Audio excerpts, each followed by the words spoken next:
I think we should have a conversation about intrusiveness or disruptiveness as it relates to narcissism, specifically when it relates to parents and or loved ones, and even in the workplace. Hi, my name is Dr. Natalie Jones, and I've worked for years with people who have been victims of narcissistic abuse as well as perpetrators of abuse. One of the things that I've noticed is that, like, in order to regain control or maintain the upper hand in an abusive relationship, people that narcissistic people will continuously try to be intrusive or disruptive in your life, particularly as it relates to good things, right? So, for an example, if you decide to go away on a vacation and everybody knows that, they're going to consistently try to call you on your vacation, demand to know where you're at, what you're doing, who you're doing it with. Despite you may have given a warning that, hey, I'm detaching from the world for a little while. I'm going on vacation. I don't want any calls or anything like that.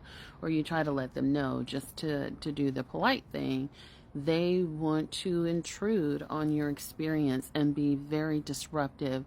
And they may be disruptive by causing conflict, wanting to fight, wanting to know, all of the details, calling all of the time, or, texting all of the time,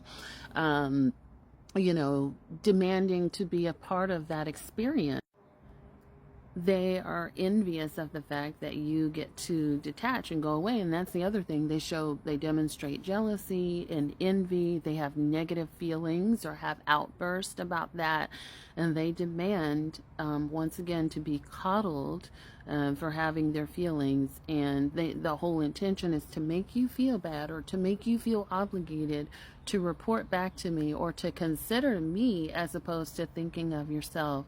That is a telltale sign, of narcissism at its finest. Like, I'm going to be intrusive, I'm going to be the disruptive, and I have to be the main character even when it's not appropriate for me to do so.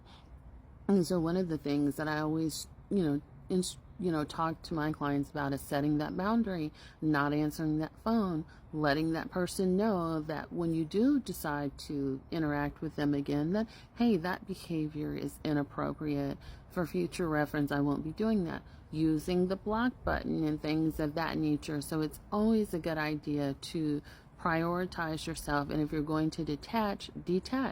Don't feel like you have to give a rationalization or an explanation for, wanting to do you. So, just a little something I thought I'd share.